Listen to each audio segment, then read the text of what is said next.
आई, गृहस्थ आई, कम से कम सद्बुद्धि आ गई और भगवान के दिव्य लोक को प्राप्त कर लिया।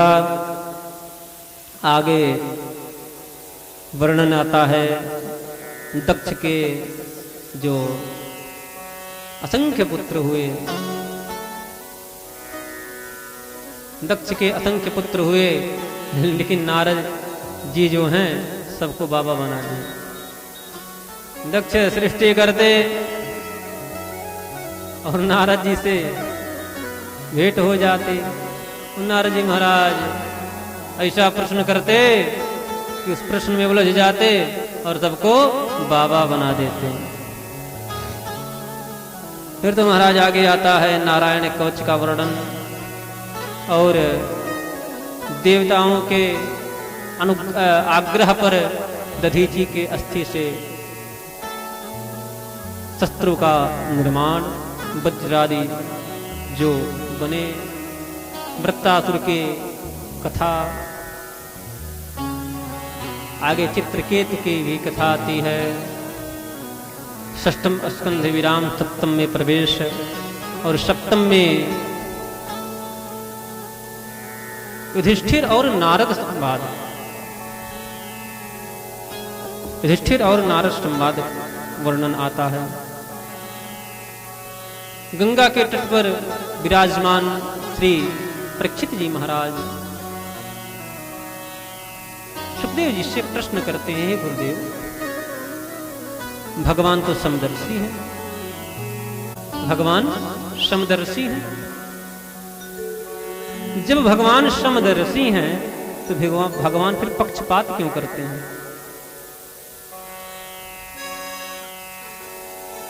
समः प्रियः सुहृद ब्रह्मन् भूतानां भगवान् स्वयं इंद्रस्यार्थे कथं दैत्या नवधिधीषो यथा।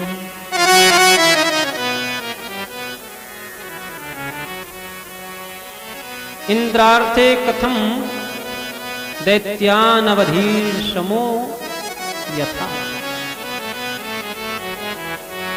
जब भगवान समदर्शी हैं तो फिर इंद्र के पक्ष से भगवान क्यों दैत्यों का वध करते हैं? भाई भगवान समदर्शी हैं, भगवान कहते समदर्शी कुछ अच्छा नहीं, तो फिर देवताओं के पक्ष से क्यों भगवान खड़े हो जाते हैं और दैत्यों का क्यों वध करते हैं, दैत्यों का क्यों संहार करते हैं? इंद्र, अच्छा बताओ, आज तक आपने किसी ग्रंथ में सुना कि कोई देवता तपस्या किया है? कोई सुना हो तो हाथ उठाओ कि कोई देवता जो है तपस्या किया। यज्ञों का तो वर्णन आता है, देवताओं ने यज्ञ किया, ठीक, लेकिन तपस्या जल में खड़े होकर के, बर्फ में खड़े होकर के, एक पैर पर खड़े होकर के, हाथ ऊपर उठा करके, सुना आपने? कोई दैत्य जो है, ओ देवता जो है तपस्या नहीं करता।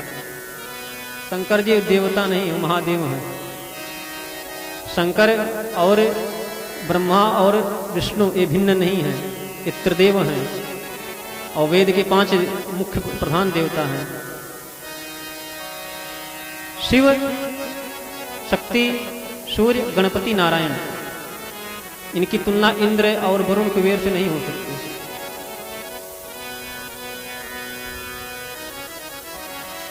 बंधुओं, देवता जो हैं आप सुनेंगे कि वो नृत्य देखते हैं, वेद पाठ सुनते हैं, वेद सुनते हैं, सामगान सुनते हैं, सोम पीते हैं। अच्छा, एक बात और निवेदन करें, पहले भी कर चुके होंगे, सोम का मतलब शराब मत समझना।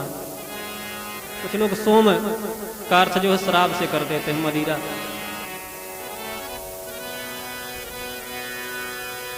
याद है ना, हम बताए हैं ना सोम क्या है, उस पर व्याख्या नहीं करेंगे।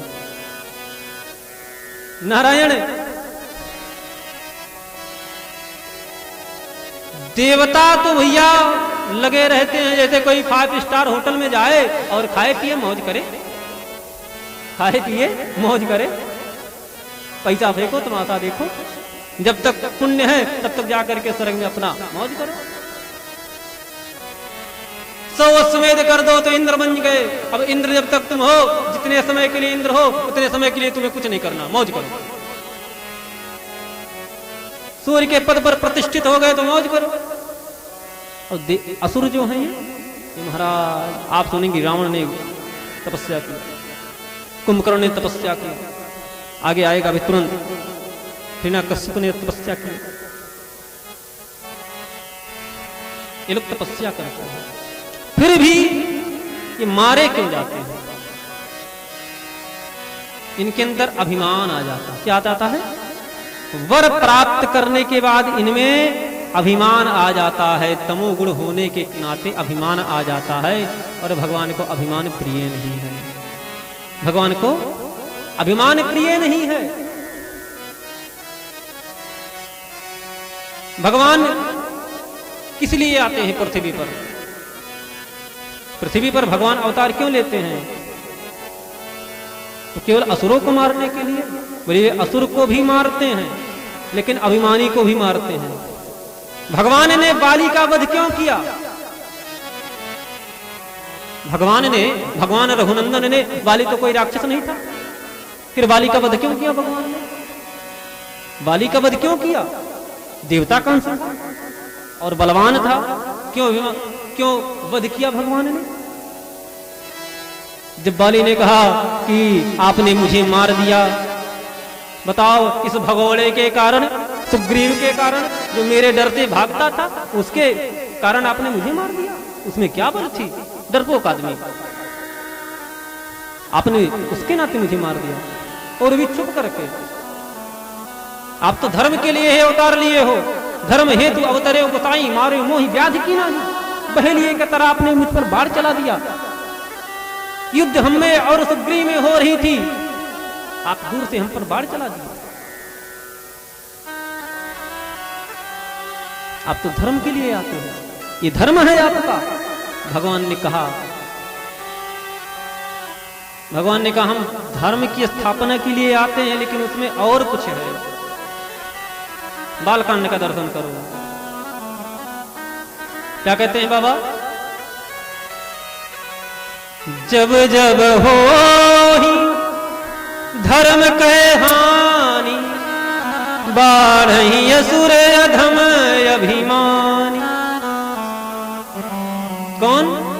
असुर, अधम, अधर्मी, अभिमानी। उसमें एक और रख दिए, क्या? अभिमानी। असुर अधर्मी तो, लेकिन अभिमानी भी। और भगवान ने वही जाकर के किष्किंधा कांड में कहा, मूढ़ तो ही अतिशय अभिमान। जब बाली ने कहा मुझे आपने क्यों मारा, तो भगवान ने ही कहा, मूढ़ तो ही अतिशय अभिमान। नारी सिखावन कुछ न करना। तेरी पत्नी तुझे समझा रही थी कि सुग्रीव के साथ 2 राजकुमार हैं, मत जाओ मत जाओ, मत उलझो, लेकिन तू अभिमान के कारण, ना हमारा क्या कर पाएंगे, हम ही हैं महाराज, जो है सो हम ही हैं। कुछ लोग होते हैं, अरे हमारे जैसा कौन है यहाँ, हमारे जैसा यहाँ कौन है, हमारे सामने कोई खड़ा होने वाला है? मेरे पास इतनी संपत्ति, मेरे लड़के इतने योग्य हैं। ये अभिमान त्यागो। अच्छा ये भी जान जाओ, अभिमान बड़ा सूक्ष्म है, बहुत सूक्ष्म है। कितना सूक्ष्म? सूक्ष्मदर्शी से देखोगे तब भी हो सकता ना दिखे, इतना सूक्ष्म है। कितना? बोले हमको अभिमान नहीं है। जैसे हम कहते हैं हमको कोई अभिमान नहीं है, ये भी एक अभिमान है। हमको कोई अभिमान नहीं है, ये भी एक अभिमान है। इतना सूक्ष्म है।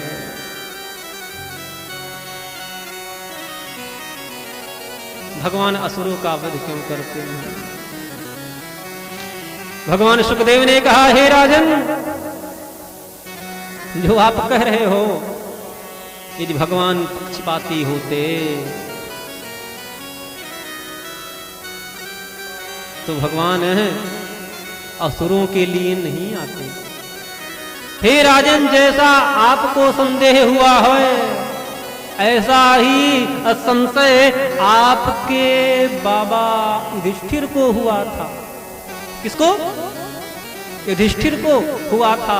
जब राजसूय यज्ञ में शिशुपाल जब भगवान को गाली देने लगा और 100 से जब अधिक हुआ तो भगवान ने शिशुपाल के मस्तक को उसके शरीर से अलग कर दिया। शिशुपाल का जो तेज था वो भगवान में तिरोहित हो गया, भगवान में समा गया। ये देख करके युधिष्ठिर बड़े आश्चर्यचकित हुए। युधिष्ठिर ने कहा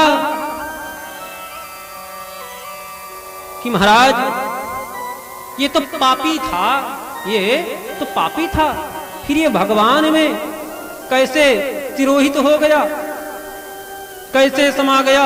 नारद जी से प्रश्न किया। नारद जी ने कहा, हे राजन, ये जो शिशुपाल है ये कोई और नहीं, ये तो ब्राह्मणों के श्राप के कारण असुर बना। ये था तो भगवान का ही पार्षद, भगवान का पार्षद था। जय विजय भगवान का पार्षद, जो सनकादिकों के श्राप के कारण असुर बना। 3 जन्म का श्राप मिल गया कि जाओ 3 जन्म तुम असुर बनोगे। और देख लो, भगवान ही अवतार नहीं लेते, भगवान ही अवतार नहीं लेते। रावण, कुंभकर्ण, शिशुपाल, दंत वक्र भी अवतार लेते हैं। कहे से बहुरी रावण अवतारा, प्रभु अवतार एक था। गोस्वामी जी ने कहा कि भाई रावण भी अवतार लेते हैं। और ये जो शिशुपाल है ये महाराज अब की बार मुक्त हो गया, ये मुक्त हो गया। सनकादिकों ने इसे श्राप दिया। भगवान के दर्शन के लिए सनकादिक जा रहे थे। जय विजय भगवान के वैकुंठ के 4 द्वार, चारों द्वारों पर 2-2 पहरेदार।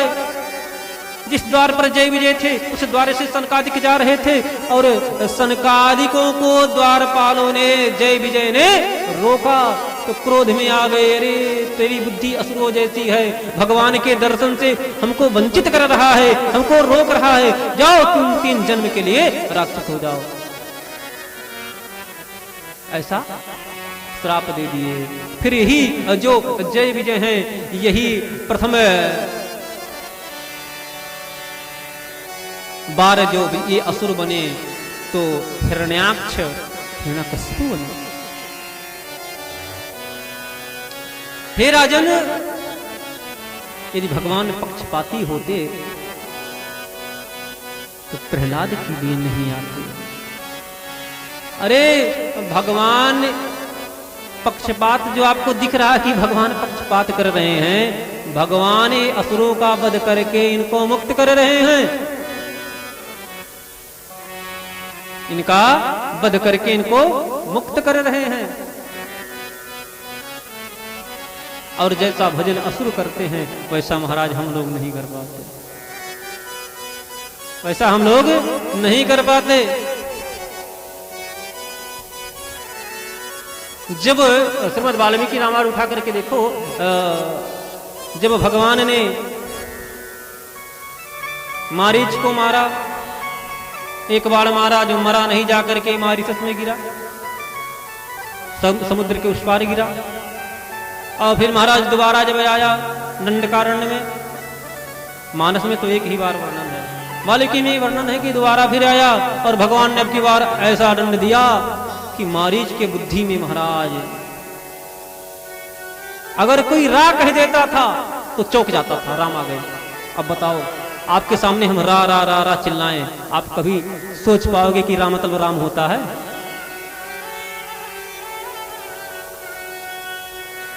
सोच पाओगे? नहीं, बुद्धि जाएगी। लेकिन मारीच की बुद्धि जाती थी, रे राम आ गए। श्याम वर्ण का महाराज कुछ दिखाई पड़ जाए तो चौंक जाता था, राम आ गए।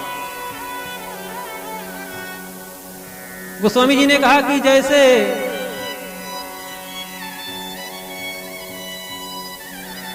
किसी कीड़े को भौरा ले जाए और अपने साथ रख ले तो भौरे के साथ रह करके वो कीड़ा भी वैसा हो जाता है, ऐसी मालिश की दशा थी। अब इतना भजन बताओ कौन कर पाएगा।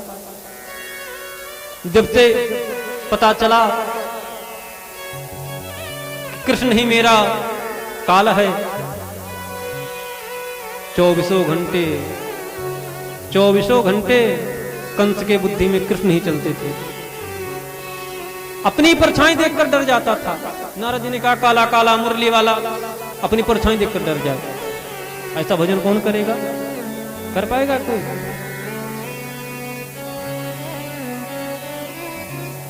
ये समझाते हुए श्री नारद जी ने कहा कि हे राजन, जब हिरण्याक्ष का भगवान वध कर दिए वाराह रूप लेकर के, तो जो हिरण्याक्ष की पत्नी थी, जो पुत्र थे, माता, परिवार के लोग सब लोग रोने लगे, बहुत विलाप किए, बहुत विलाप किए। तो हिरण्याकश्यप जो था, ये महाराज बहुत बढ़िया उपदेश किया। कहता है अम्बाम्भे वधो पुत्रा वीरम अर्हत सोचितुम रिपोर्भिमुखे शूराणां वद इप्सितः। रिपोर्भिमुखे तालप, क्या बोले? शूराणाम वद इप्सिता।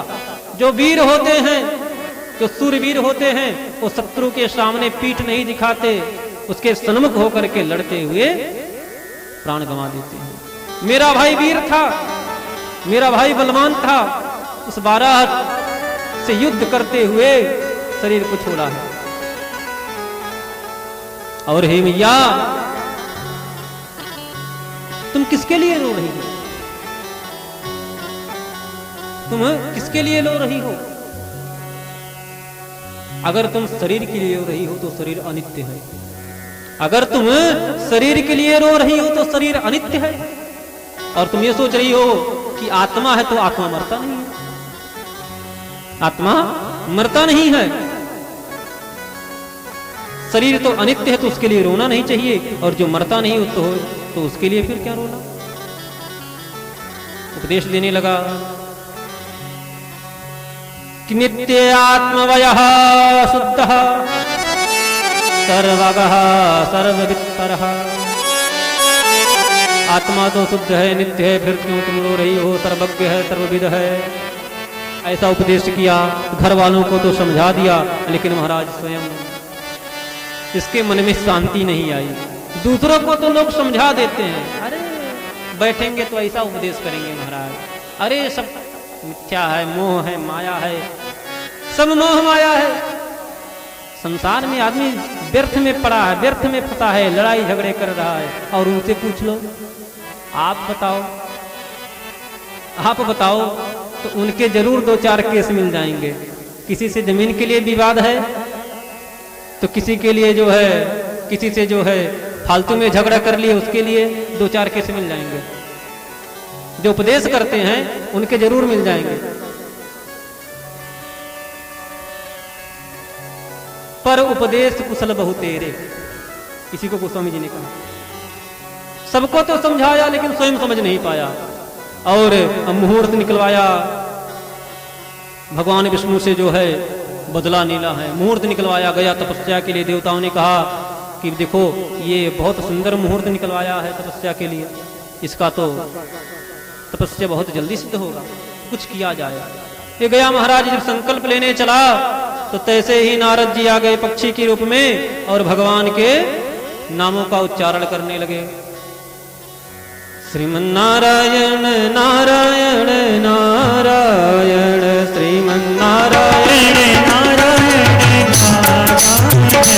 श्रीमन्नारायण नारायण नारायण, श्रीमन्नारायण नारायण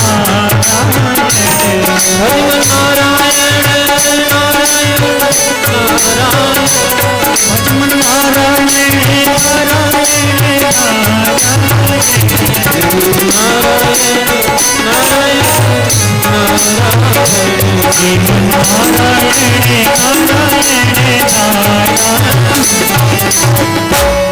इतना सुना महाराज वो पक्षी कीर्तन कर रहा है तो संकल्प का जो जल था उसे फेंक दिया और उस पक्षी के पीछे दौड़ पड़ा। अरे मेरे शत्रु का नाम ले रहा है। फिर तो महाराज ऐसे एक बार, दो बार, चार बार किया, उस पक्षी को भगाने के चक्कर में मुहूर्त निकल गया। मुहूर्त निकल गया। अब क्या करे, लौट आया घर। पत्नी ने पूछा, हे नाथ, आप जो तपस्या के लिए गए थे तो फिर आप क्यों लौट आए? कहा, देवी मत कहो। अरे मैं जैसे ही संकल्प लेने चला मुहूर्त में, तब तक आकर के मेरे शत्रु का नाम लेने लगा, कीर्तन करने लगा। क्या नाम लिया?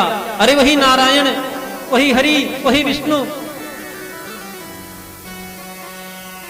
कयाधु बार बार पूछती, बार बार उत्तर देता। सायंकालीन में, रात्रि में भोजन विश्राम करते हुए भी वही दिमाग में चल रहा था। और कयाधु के साथ संबंध किया, गर्भ स्थापित किया।